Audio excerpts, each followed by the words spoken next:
The Lady with the Ship on Her Head.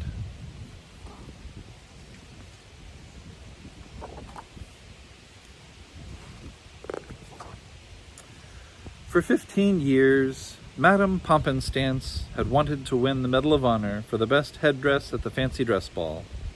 But every year, the medal went to someone else, usually one of her friends. This year, she planned many designs, but none seemed quite right. She hoped, as always, for a miracle.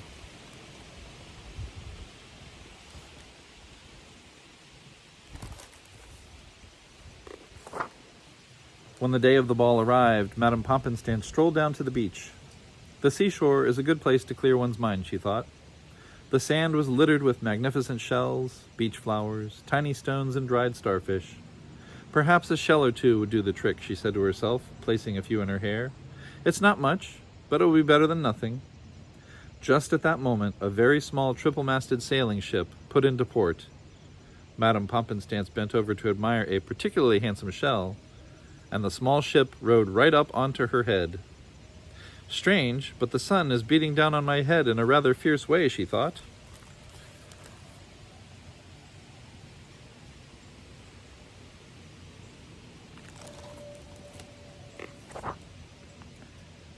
Madame Pompinstance was invited that day to the villa of the Countess Eclair. When she arrived, all her friends were making their usual neat shots at a game of balls and hoops, what we call croquet. But when Madame Pompinstance bent to take aim, the weight of the sailing ship threw her forward. She hit a strange curved ball that circled the hoops and knocked the other balls off the field. "Who does she think she's fooling?" said Madame Moustarde. Moustarde? "We can all see that she's wearing her headdress for the ball tonight, and, I must say, that's the most ridiculous thing I've ever seen." "Maybe it gives her a better balance," said Madame Romaine, with a sniff. "She is winning the game."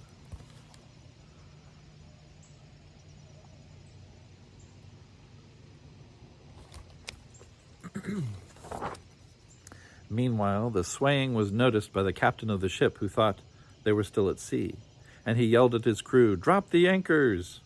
This they did, and the anchors landed very neatly under Madame's earlobes. "Ow!" she cried, and swung her mallet furiously. Her ball flew across the garden, hit Madame Moustarde's ball, and went through all the hoops. "Game!" cried the judge. "Game to Madame Pompinstance!" This was the first time Madame Pompinstance had ever won at balls and hoops, and all she said was, what a vice my head is in today." "Perhaps the high tea party is what I need," she said to herself, and hurried away to the table. Everyone was chatting merrily, except Madame Romaine, who bent close to Madame Moustarde and said, "That headdress has got to go."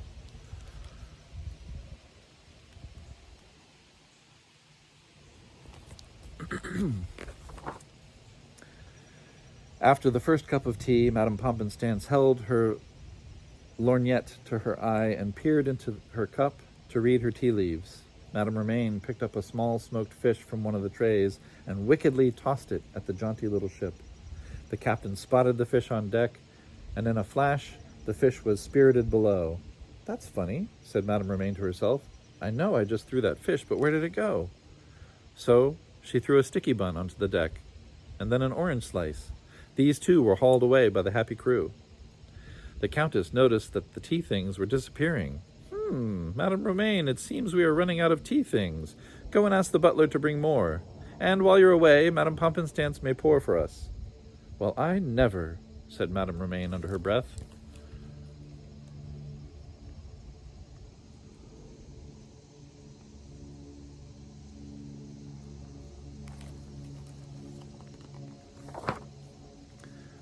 Despite the refreshment, the high tea party did not make Madame Pompinstance feel better. "I've got to get my mind off that fancy dress ball," she thought. "All this thinking has given me a headache." "Ah, a little entertainment," she said, and joined the others who had just sat down to a game of cards. But Madame Pompinstance couldn't concentrate at all. The headache wouldn't go away. Madame Poupée placed her cards down one by one with the utmost care, smiling devilishly. She thought she had the best hand, and all through the game she taunted Madame Pompinstance. "This is ridiculous," snapped Madame Pompinstance, thinking only of her headache, and slammed her cards down on the table. It was a royal flush. "My dear," exclaimed the Countess, "this is a first. Let us all congratulate Madame's success." But Madame Pompansstance, forehead in hand, gave her regrets and rushed away.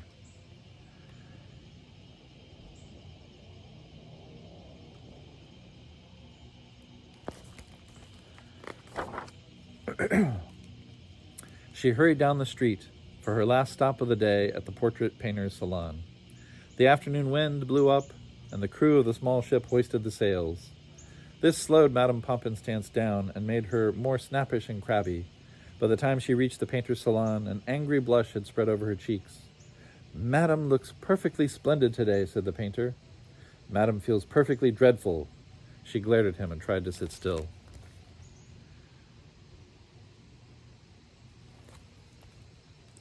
Meanwhile, out on the street, Madames Mustard, Romaine, Poupée, and Lepeau passed by and cried, "Look at that! What conceit! Having her portrait painted with that ship on her head. I suppose she thinks he's going to win tonight." And they all rushed home to get ready.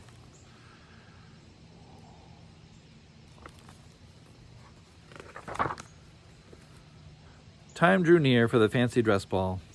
Madame Pompansstance returned from the salon and sat in her dressing room, swaying this way and that. Her ladies-in-waiting fussed and fiddled and flattered her. "Madame will surely win the medal for best headdress this year, no?" But Madame was in no mood to be humored. "Another fancy dress ball and no medal," she thought bitterly. "I haven't been able to come up with a single idea all day, so these silly shells will just have to do."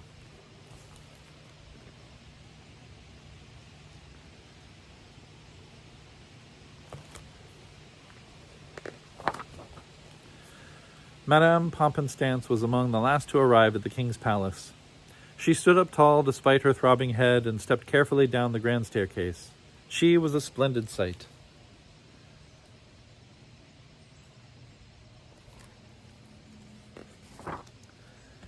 When at last the time came for the judging of the best headdress, the ladies assembled. Madame Lepeau followed Madame Pompansstance down the grand staircase and spilled her glass of rum punch onto the deck of the small ship. "That should fix her," she said to herself. The crew ran to their buckets and mops and began to scrub the deck. They soon discovered that it was not seawater but rum punch. They filled their buckets and scurried into the cabin to have a party.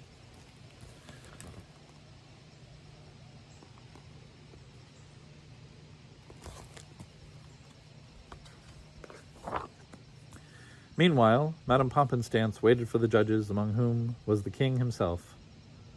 She glanced down the line at the competition. Madame Mustard's hairdo was musical, with a small gold lyre and sheet music arranged on her head. Madame Romaine's wig had little gold cupids with arrows and candy hearts, a tribute to love. Madame Poupée's headdress was an elaborate fountain that splashed over the front of her dress. Everyone tried not to notice how wet she was getting. But Madame Lepeau's wig was the most original. It had a large gold bird cage with a real canary inside, twittering and chirruping. "And I've got only shells. I'll lose again," Madame Pompansstance thought miserably.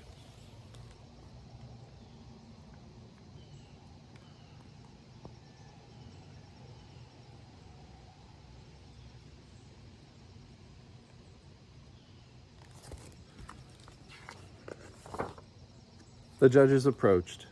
By this time, the ship's pitching, the excited crew hauled buckets of rum to the cabin and ran back to the deck again, was making Madame dizzy. She braced herself and tried to stand up straight. Just as the king stopped in front of Madame Pompansstance, the cabin lights went on in the small ship. "Remarkable," he exclaimed. "A tribute to seafaring, and so cleverly arranged. Notice the earrings. Why, even the stiff way she's standing reminds me of a ship's figurehead." The judges circled the king and conferred. In 30 seconds, they announced their decision. The winner of the medal for best headdress is Madame Pompansstance. Everyone applauded wildly. Everyone except Madame Mustard, Madame Romaine, Madame Poupée, and Madame Lepeau, who stamped their foot angrily, their collective foot, while the canary flapped around the cage, screeching.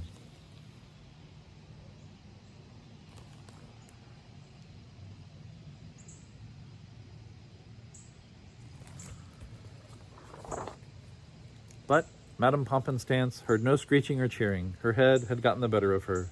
The crew was now dancing on the deck and singing sea shanties. Madame Pompanstant dashed from the room, her head in her hands.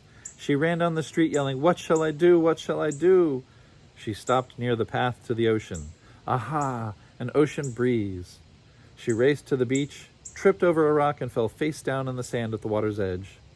The anchors popped off her ears, and the very small triple-masted sailing ship set out to sea.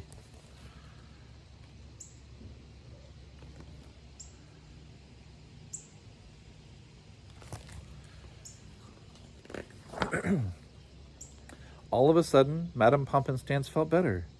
She shook the sand from her face. The shells she had put in her hair that morning fell into the sand in front of her. "So that's it," she cried. "No wonder I had a headache. Award or no award, I'll never wear shells again." And she stood up and made her way carefully home.